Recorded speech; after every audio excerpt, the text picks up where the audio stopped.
Hi guys, welcome to this channel. Is Dayo here again with another video. So today I'm going to be showing you how to edit your images and get a cinematic look using the Dehancer plugin on Photoshop. So the first thing you're going to be doing after you've imported your photo to Photoshop is to duplicate your layer. So make sure the layer you're going to be working on is duplicated, is having an extra layer. So the easier way to do this is just to drag the layer to downwards. There is an icon, a duplicating icon there, then it's going to automatically duplicate your layer.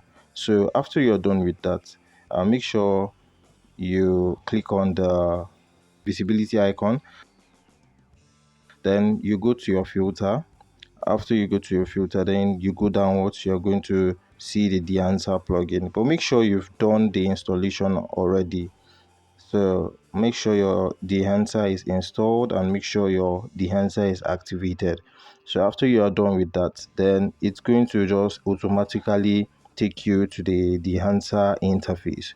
So this Dehancer interface, which contains the multiple plugins and presets, is quite slow sometimes, depending um, on the kind of soft system you use. So if your laptop or your computer is having more GPU processor, it might be faster. But if your processor is quite small and it's going to be laggy and it's going to be slow.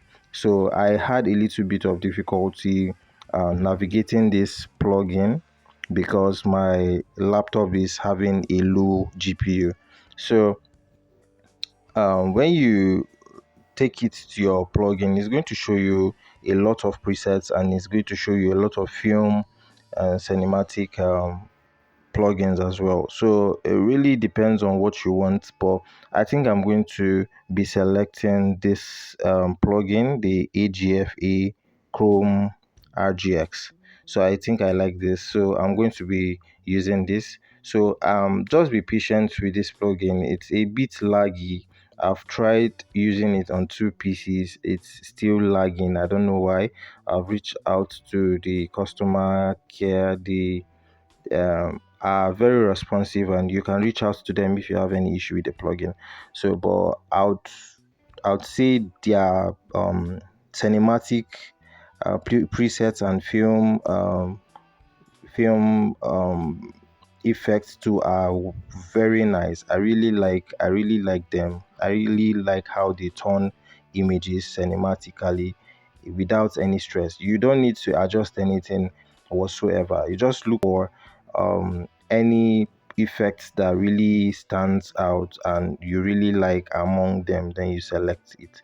There are options for you to make adjustment just in case you don't like what you're getting. So yeah, so you just try out whatever presets that works for you, whatever film effects that works for you. But I think I'm sticking around with this, so I'm going to be using this particular um adjustment, this particular presets for my image. So you just need to be patient and just stick along.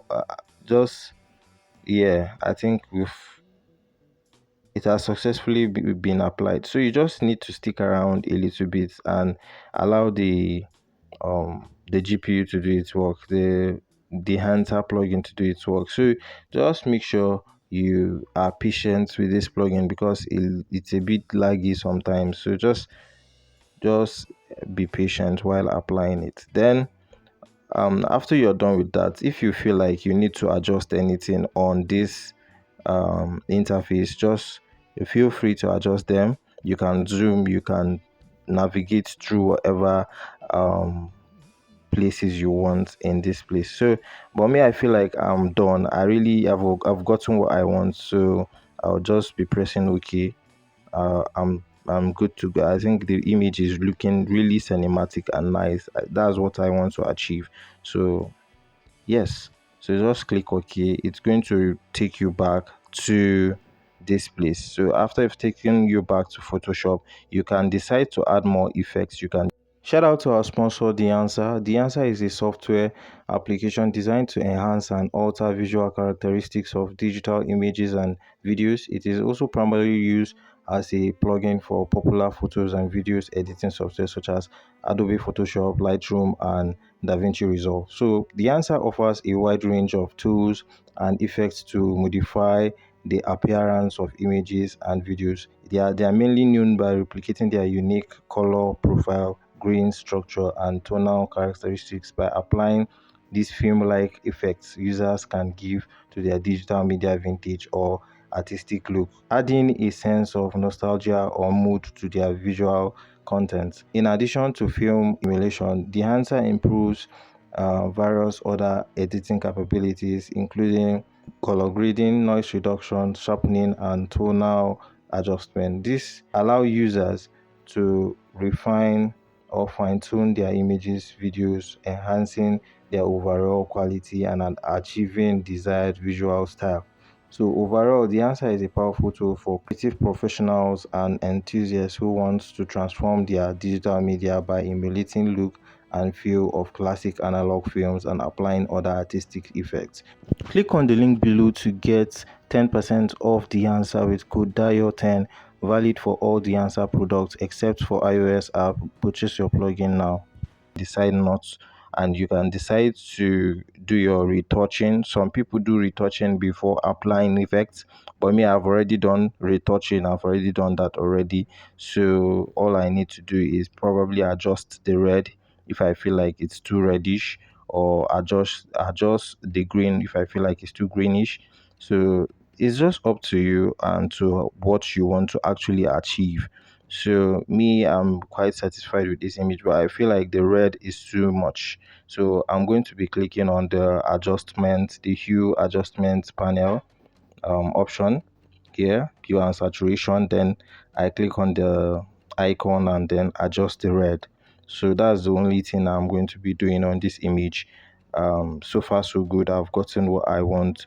So you can follow the same process on other images as well. So just make sure you select the effect that works for you, and then you stick around patiently, because it's quite laggy and slow. I don't know why. I've tried um two systems. I've tried it on two systems, on two computers as well. It's still lagging. I don't know why, but yeah, it's a very nice plugin as well.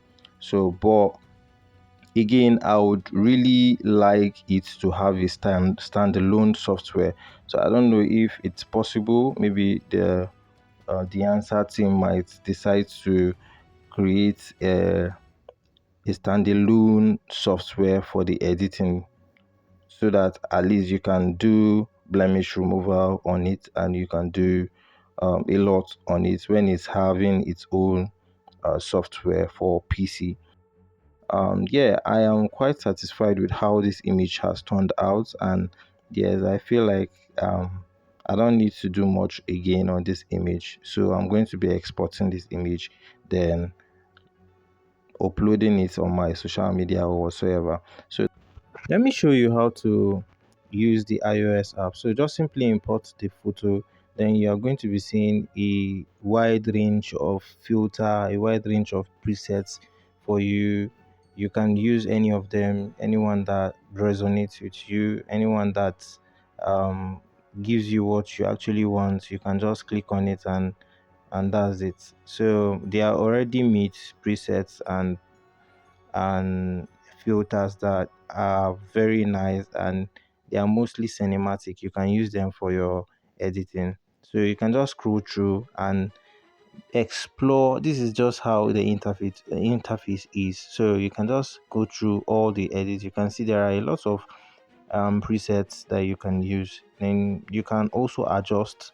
When you go to print, you're going to be seeing all this exposure, contrast, density, and all that. So just make sure you play around with it. There's no a streamlined way of using this. You just need to be professional about it.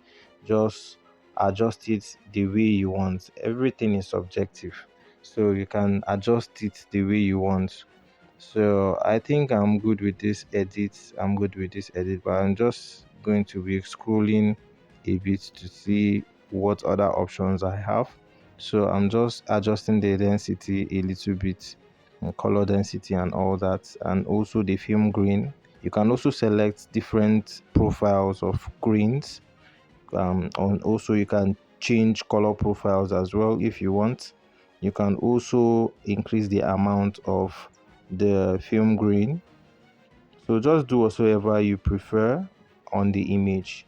You have a lot of options to work with. So, and it's very easy to use. I really like the iOS app a lot. I think if you feel like you're struggling with that of the PC, you can just simply use the iOS app. And again, you can save your presets. You can save your presets with your name. You can use whatever name you prefer, just the name you can remember whenever you want to apply your grading. And again, these presets can be used for either photos and videos. Just keep in mind that it's not only secluded for photos alone, you can use them for your videos as well. So thank you guys for um watching. If you have any question, just let me know.